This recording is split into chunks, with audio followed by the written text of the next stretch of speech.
Tonight, the city of Chicago careens toward a possible government shutdown as Mayor Johnson and 26 city council members face off on competing budget proposals. The ever-shrinking entertainment industry, what a potential merger of Netflix and Warner Brothers or Paramount and Warner Brothers means for you, the viewer. Welcome to the Chicago Report. I'm Paris Schutz. A little bit of Washington-style dysfunction coming to Chicago, Illinois.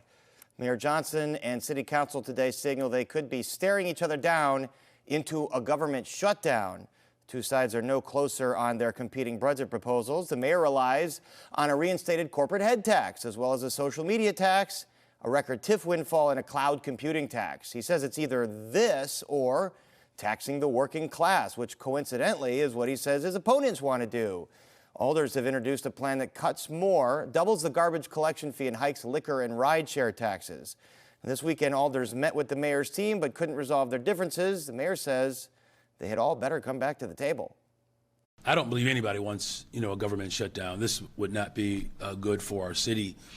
And, the context in which we are working under right now is that working people every single day are struggling to make the ends meet.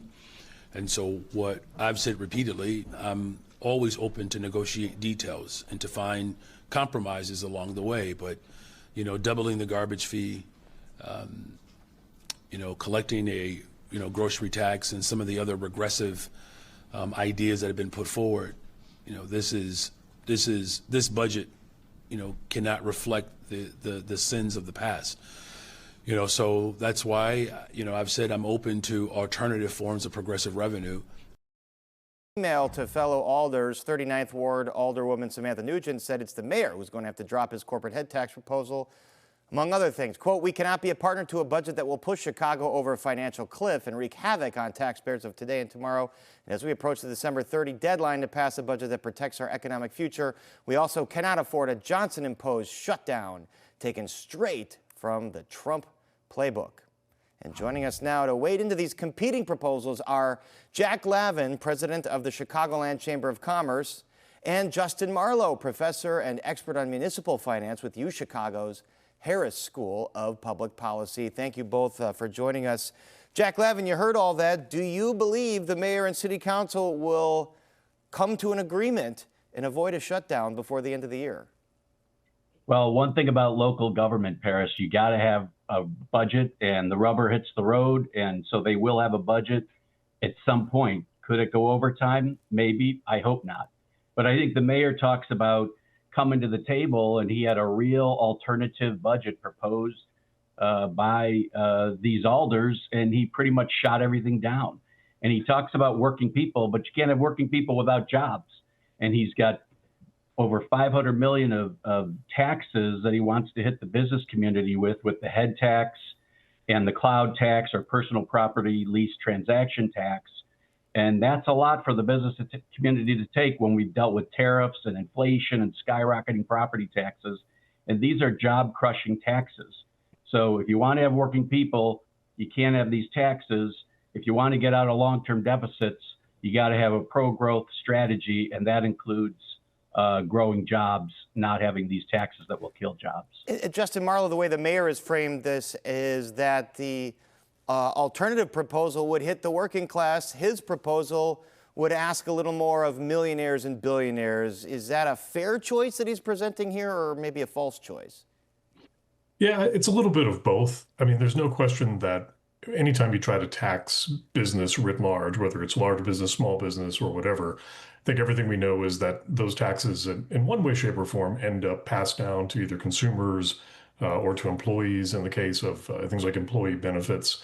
That's not to say that business gets off without any impact at all, but it definitely kind of complicates the question of who ultimately pays.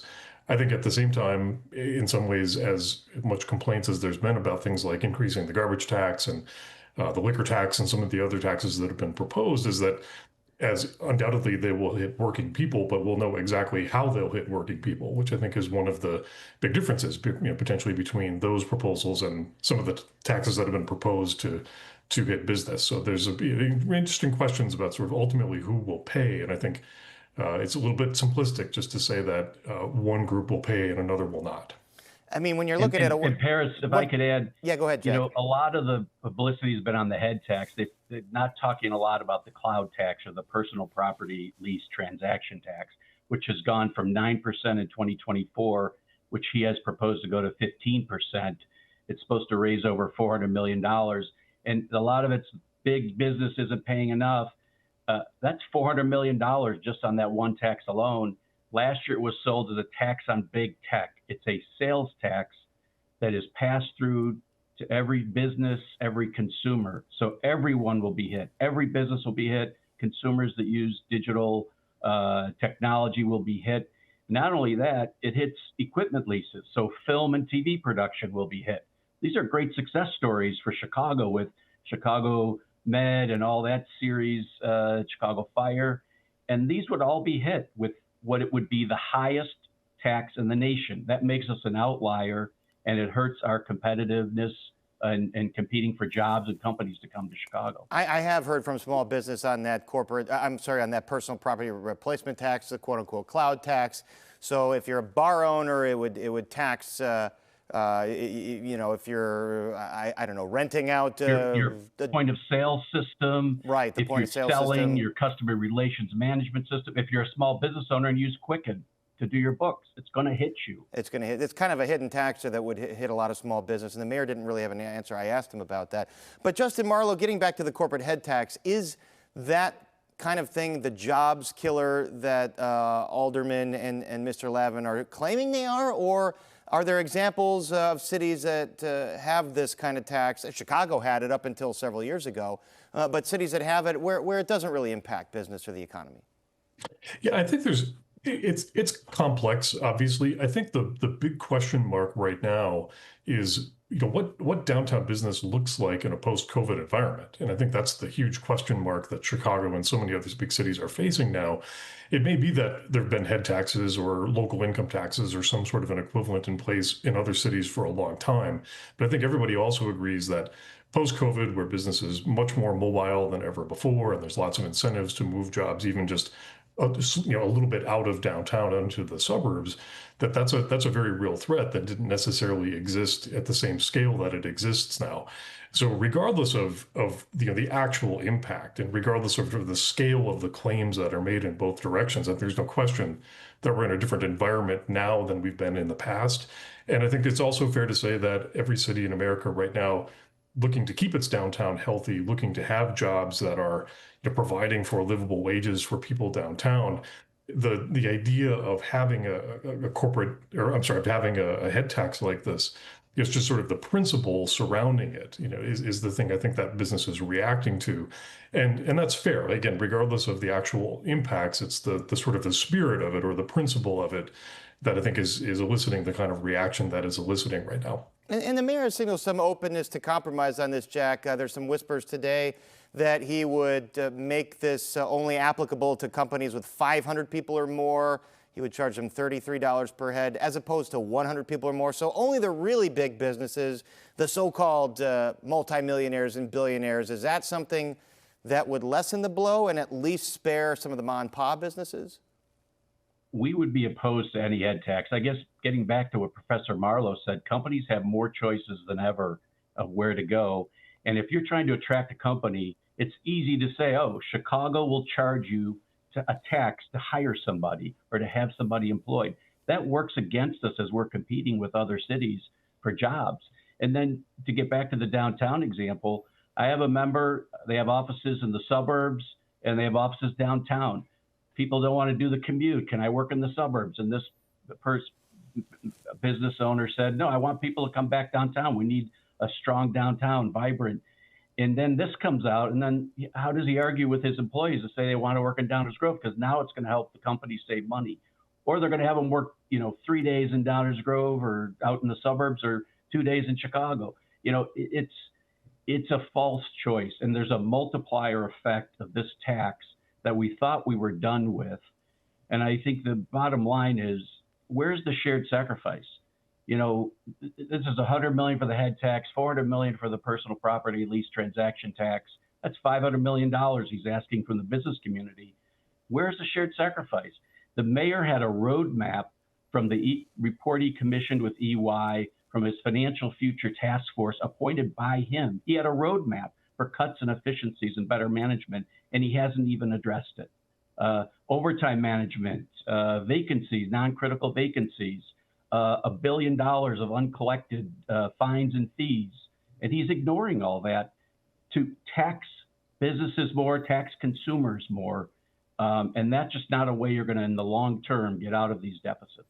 Right, that's the report, the EY report that the city commissioned at a cost of about $3 million. And some of these opposing alders want more of these cut and efficiency recommendations put into the budget. But Justin Marlowe, another concern brought up from the Civic Federation with the mayor's proposal is that it relies too heavily on borrowing for operating expenses, which could immediately send the city's credit rating, already perilously low, tumbling even further into junk bond status. Do you see that as a realistic threat, and what would that mean for the city?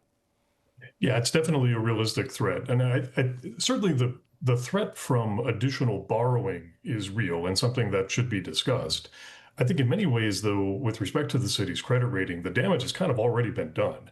A lot of what the credit rating agencies are responding to is the process by which we arrived at this point, and to a degree, the process that we followed with last year's budget. The sort of intractable conflict, the appearance on both sides, both the mayor and the city council, of unwillingness to see eye to eye on things. Those governance problems are the things that the investor community and the ratings agencies in particular respond to. So I think the question of borrowing for the firefighter back pay and for the settlements with police misconduct, like those are important questions. And I think even if the city does have to borrow, then there will be questions about whether we can put some additional governance around either preventing or at least bringing more transparency to that kind of spending in the future. Those are questions for later. I think the issue now is that a lot of the damage has already been done with respect to the way that the city makes decisions, and that kind of uncertainty and volatility that decision-making process introduces for all the stakeholders, for taxpayers, for investors, for business owners, for everybody who's affected by this. Yeah, I've heard this phrase so many times that investors and businesses just want to see some kind of certainty, some kind of long-term certainty. So the council and the mayor have about 3 weeks here to get this done before an unprecedented city government shutdown potentially happens. I would bet that something will be agreed to, as you guys said, but boy, it's anybody's guess what's going to be in that final budget. We know that you'll keep following it. Jack Lavin from the Chicagoland Chamber of Commerce and Professor Justin Marlowe from the University of Chicago. Thank you both for joining us. Thank you. You bet. Well, it's the perennial battle in Chicago other than the budget. It's the bike people versus the car people. Some new protected bike lanes in the southwest side neighborhood of Brighton Park are causing quite an uproar in that community, with dueling protesters going at it all day today. Fox 32 Chicago's Leslie Moreno has been out there in Brighton Park and joins us with the latest. So, Leslie, how did this issue of a protected bike lane bubble up into such a flashpoint in the community? Hey, Paris, good evening. Yeah, it was an intense evening here. We had people protesting against those bike lanes. On the other side of the street, we also had people from the biking community counter-protesting. All of this, mind you, happening right outside Alderman Julia Ramirez's office here on Archer. These are the bike lanes here behind me. And really this started as, businesses and residents started to notice loss in sales and difficulty getting through the traffic here. You can see that the lanes have been cut down to one way each. Residents say, the barriers, creating rush hour backups, raising as well fears that ambulances and fire trucks wouldn't be able to get through because of that congestion. We also heard from residents saying that it's hurting, small businesses, limiting the already tight street here, parking as well, making it harder for customers to stop by. We also spoke to the bikers as well, the biking community out here. They say the bike lanes keep them safe out here. They say that, we spoke with one man. He says he was hit by a moving vehicle here on Archer. So he's encouraging people to give them a try at least through the summer. Residents, again, they just say that they want the city to work with them, work with the community on a better and safer plan. We have reached out to Alderwoman Julia Ramirez for a comment to see if this is something that they can work on, that they can improve. We are still waiting to hear back from her office. Paris? Yeah, Leslie, and so Julia Ramirez, the Alderwoman, hasn't responded. What about the city, the Department of Transportation? Have they offered any comment, and would they potentially compromise because of some of the pushback? Yeah, I also reached out earlier this evening, but I did speak with one of the organizers who's also a resident of that protest. I asked her, hey, have you heard back from Alderwoman Ramirez? Have you heard back from the city? She says that she did hear back and that they basically told her that it was a done deal and that there was nothing really that they could do. So she wasn't too happy about that response, obviously. So that's why they were out here hoping to get some coverage on this and hoping that this sparks a bigger conversation or potentially some change. All right, Leslie Moreno out there along Archer Avenue in Brighton Park. I know Archer can be a very busy street and can be dangerous with traffic, so a very interesting choice to put bike lanes there, and we'll see how that plays out when we can ride bikes again and not be freezing all day and night. But anyway, Leslie, thank you so much for being out there and joining us. And when we come back, grab your popcorn. Paramount is ready to put up a fight against Netflix in the latest streaming Hollywood media mega merger.